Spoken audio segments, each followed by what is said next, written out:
천년전 신라시대에 동북아 해양통상 지배자로서의 신라 청해진 장로의 역할과 역사에서 역할과 현대사에서 한국의 도전이라는 저기 잘못되어 있네요. 현대사에서 한국의 도전이라는 제목으로 시간이 너무 짧아요. 이게 좀 설명을 하려면 한 30분을 내야 하는데 15분 내려가라고 그러거든요. 이런 것들을 제대로 준비해 놓고 해야 하는데 학교에 오면은 이 준비하는 시간에 뭐 많이 다 가도록 이렇게 해야 하는 것이 이게 지금 학회가 논문 발표가 중인지 행사를 하기 위한 것이 중인지 나 이게 헷갈려요. 할 때마다 그냥 이거 준비하는데 몇 시간 소비해야 돼. 시간 15분도 안 되게 해놓고.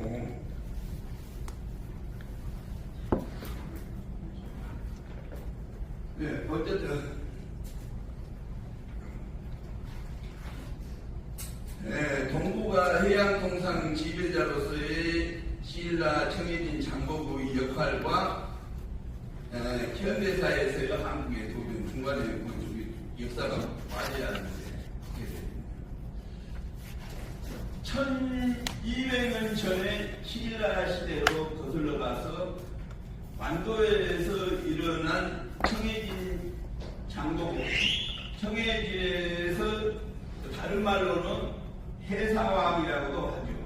여러분들의 그 해신이라는 영화를 보면은 해상왕 장보고로 표현이 되어 있어요. 여기가 지금 완도 내 고향 완도항입니다.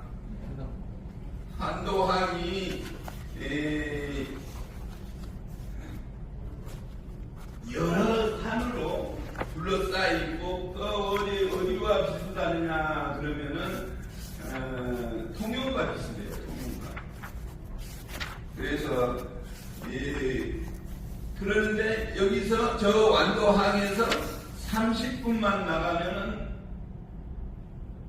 신진면 명사심리가 있고 그 명사심리에서 바닷가를 제주도 쪽으로 바라보는 수평선이 끝이 없어요.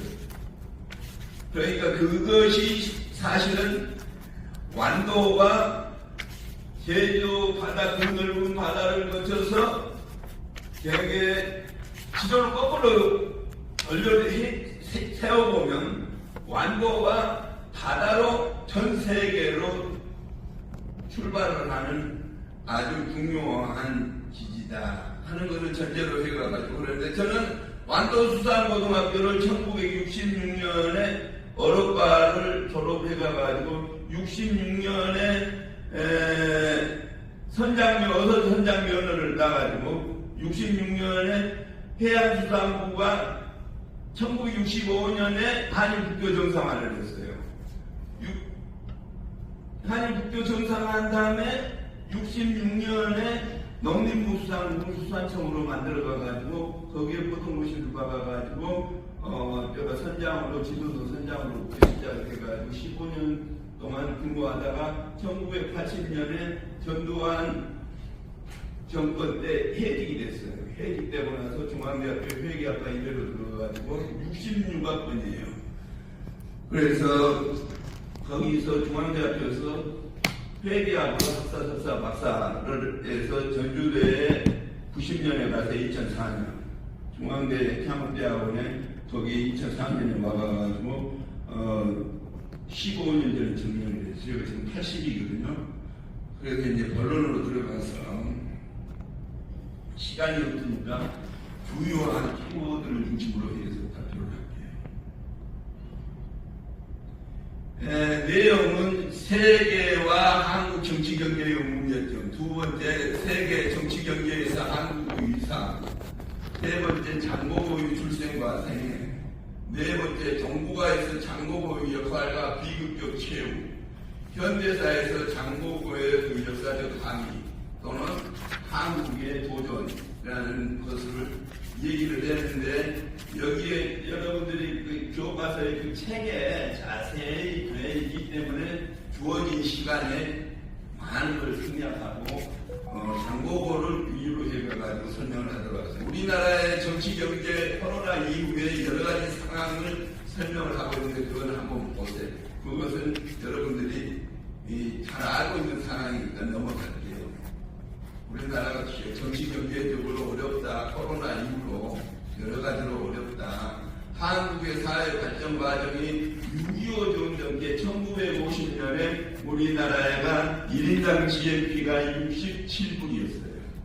이북이 265불, 필리핀이 650불. 그래서 우리나라가 제일 못 사는 나라 중에 하나였는데 6.25를 거치고 나서 우리가 미국에 더불어 유엔군이 참전을 해서 6.25 전쟁을 거치고 나서 모든 경제 시스템이 미국 자유민주주의, 자본주의 그런 시스템을 도입을 해서 우리나라가 양방사는 놈이 없어지고 우리가 교육이 의무교육을 하고 대학 교육을 해서 1960년대, 70년대 산업화를 거쳐서 80년대 민주화를 거쳐가지고 1970년대에 정보화 시대로 들어와가지고 글로벌화 해가지고 국제적으로 우리가 수출을 중심으로 해가지고 우리가 1인당 GNP가 6.25 전쟁 때 65불 세계에서 제일 못 사는 나라 중에 하나였는데 우리나라가 1995년에 1인당 만불을 얻어가지고 우리가 1995년에 우리가 올림픽을 치르고 2004년에 월드컵에 4강을 하고 2022년에 우리가 3만 5천 불, 작년에 우리가 4만 불에서 일본을 능가하는 그런 나라가 되었어요. 그래서 이제 거기에 대한 이런 것들의 경제에 관한 것을 이제 생략하도록 하고 한국 정치 경제의 당면 문제 여러 가지 꼭 읽어보세요. 한국의 세계 정치 경제적으로 여러 가지로 어렵다. 두 번째, 우리나라 여러 가지 정권이 바뀌면 여러 가지 정책을 이슈를 내놓는데 그게 국민의 눈높이에 맞지 않은 정책을 해가지고 실패를 하고 있다. 이렇게 정부가 다. 그 다음에 또 하나 제일 문제점은 저출산에 관한 문제. 15년 동안 385조를 투입을 했는데 우리가 100만 명씩 낳은 사람들이 65명, 45명, 작년에 0.72 OECD 최저로 하는 이런 나라가 되고 회계 투명성이나 이런 것들이 정치가 경제를 발목 잡는 이런 상황, 부정부패 천국이다. 대통령이 3사람이나 감옥 가고 있는 이런 상황에서 우리나라 앞으로 잘못하면은 필리핀이나 노르웨이 이런 아르헨티나 이런 나라 같이 우리도 망할 수 있다 하는 걸 정신 차려야 한다는 것을 전제로 하고 회계 투명성에 관한 것에 관한 것도 우리가 제일 꼴찌에서 지금 37위로 되어 있지만 부정부패가 엄청이다. 작년에 이번에 4월 10일 총선을 했는데 이렇게 흑백으로 여야가 이렇게 갈라져 가가지고 국민의 여러 가지 어렵다 이런 거는 이제 생략하고 앞으로 잘해야 한다는 걸 이런 거예요. 저출산에 관한 문제 이런 것들이 여러 가지 얘기를 했는데 이런 건 이제 생략하고 그냥 장보고에 관한 거. 장보고는 유년 시절에 완도에서 족보도 없는 그런 곳에서 태어나가가지고 유년 시절에 활을 잘 쌌다고 그래요. 활을 잘 쌌다가가지고 그 시절에 자기 친구 완도에서 정영이라는 친구가 있었는데 그 애는 또 칼을 잘 썼다고 그래요. 완도에서 먹고 사는 것이 힘들어가지고 거기서 굶을 것 같아서 어디로 갔느냐, 활 잘 싸는 장보고하고 저기 친구 정년이 칼을 잘 쓰는 정년이 중국에 가서 뭐를 했느냐, 중국에 군대를 들어갔어요. 군대를 들어가가지고 군대에서 장교를 해가가지고 벼슬을 해서 했는데 어떻게 화살과 칼을 잘 썼는지 승승장구를 해가가지고 거기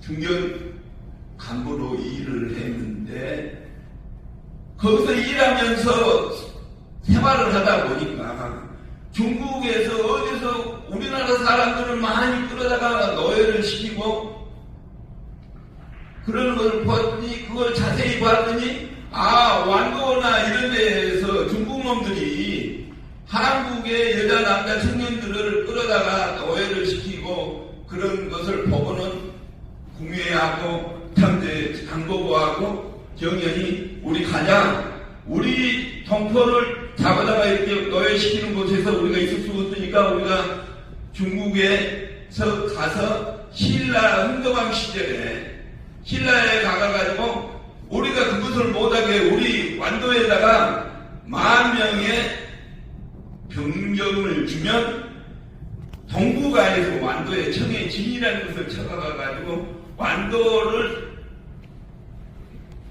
일본하고 중국하고 외국에서 중국에 들어다니려고 하면 완도를 거쳐야 하는데 완도에 해적들이 엄청 많았어요. 그 해적들을 정리를 해가가지고 우리가 완도에 사는 주민들을 중국에서 끌어다가 노예를 못 살게 하는 일을 하겠다고 신라 흥덕왕한테 얘기를 하니까 10,000명을 줘요.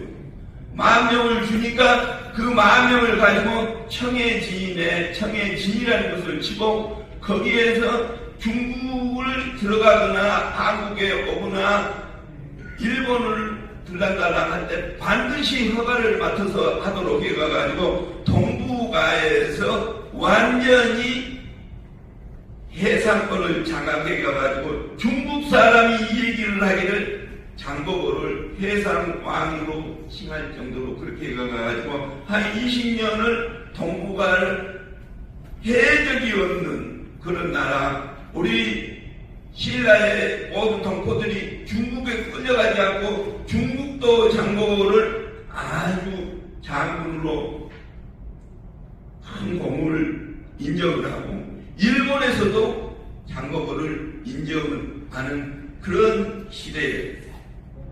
이 시대에 이제 장보고가 그런 장나라에 가가지고 그런 좋은 일을 많이 했어요.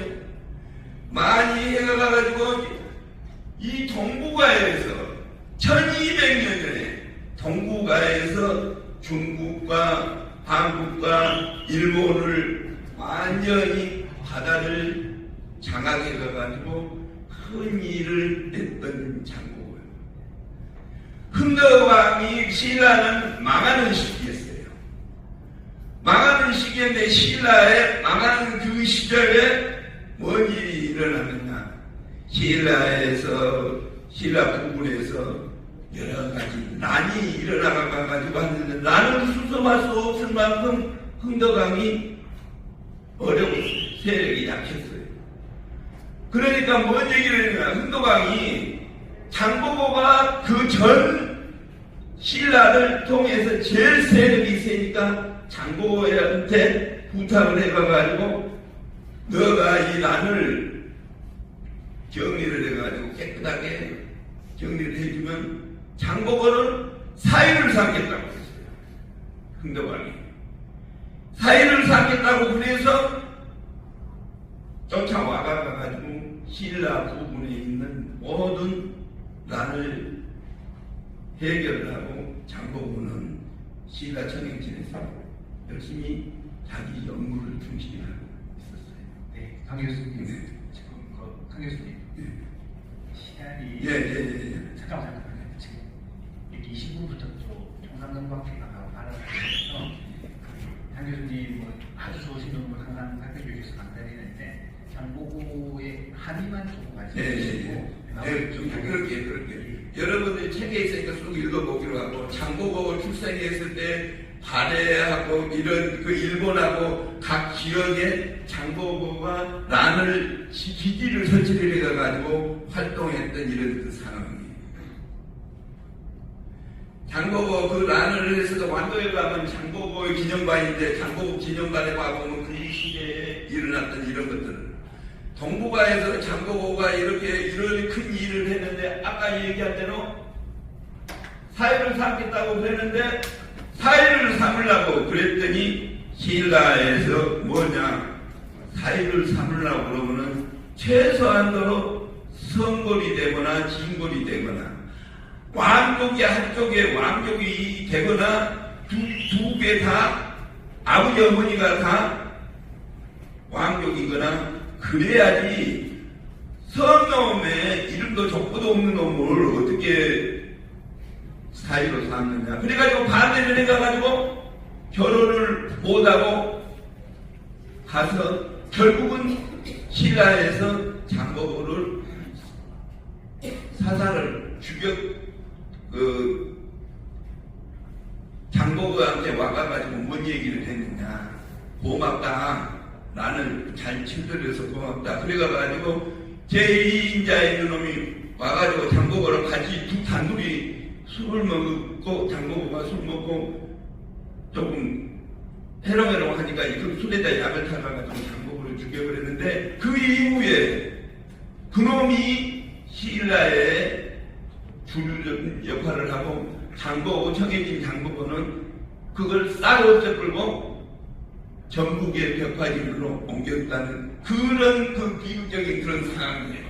지금의 이제 현대 그 완도의 장보고에 관련되어 있는 것인지, 지금 현대사에서 우리나라에 여기 이제 이 얘기, 현대 한국의 정치를 얘기를 한번 하겠어요. 얘기 일부만 줘요. 아니 그 얘기한 거예요. 당신들이 2분 내로 끝낼 테니까. 1930년대 인도 간디가 하는 얘기. 3억 5천 만에 인도가 영국에서 식민지에서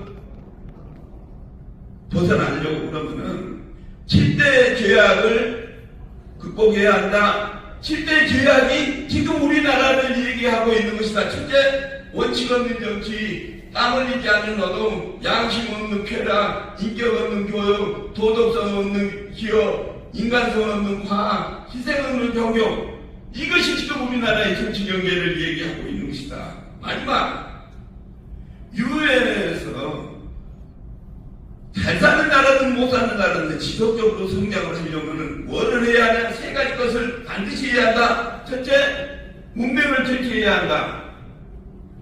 모든 국민이 신문 방송을 이해를 하고 보고 듣고 의사소통할 수 있는 그런 교양을 갖춰야 한다. 그런데 우리나라는 문맹률이 1% 넘어서 전 세계에서 1위다. 두 번째, 부모도 보지 않고 자기 능력으로 살 수 있는 전문적인 기술이나 전문적인 지식을 가지고 살아야 한다. 우리나라는 전 세계에서 대학 평균 진학률이 한 32%인데 우리나라는 80%로서 우리나라는 대학에 다 진학했기 때문에 전부만 잘하면 된다. 대학 진학률이 우리가 70%인데 다 대학 나온 사람이다. 그렇다면 세 번째, 문명이 극복이 되고 자기 힘으로 부모도 가지고 살 수 있는, 공부를 많이 하고 돈을 많이 버는 그런 사람이라면 공부 안 하는 사람한테 가르치고, 공부한 사람이 돈 많은 사람이 없는 사람한테 기부를 해가지고 같이 잘 살게 하는 너구리스 오브리데를 실천하는 나라가 되어야 하는데, 우리나라 문재인 정부에서 대표적인 거, 조국은 서울대학교 법과대학을 1등으로 들어가고 1등으로 졸업을 해서 법과대학 교수가 되고 법무장관까지 되고, 그집 아들 끝나서 1분만 그 다음에 그집 아들은 정경순이는 서울대학교 영문과를 해가지고 영문과 졸업을 해서 동양대학교 교수가 됐는데, 그집 아들 딸은 자기 힘으로 키우지 않고 법학자로 학력을 유지하고 그래가지고, 아내는 감옥에 들어가고 조국이는 그놈은 놈이 국회에 들어가가지고 나라를 개선하고 있겠다고 하는 노블리스 옵제를 실천하지 않는 그런 놈이 이 우리나라의 국회에 들어가가지고 정치를 하고 있는 이런 나라, 이건 개선이 되지 않으면 안 된다. 옛날에 장보고가 했던 그런 것들 보고 제대로 해야 한다 하는 것을 농구 앞으로 마치겠습니다. 네, 감사합니다. 박수로 마무리.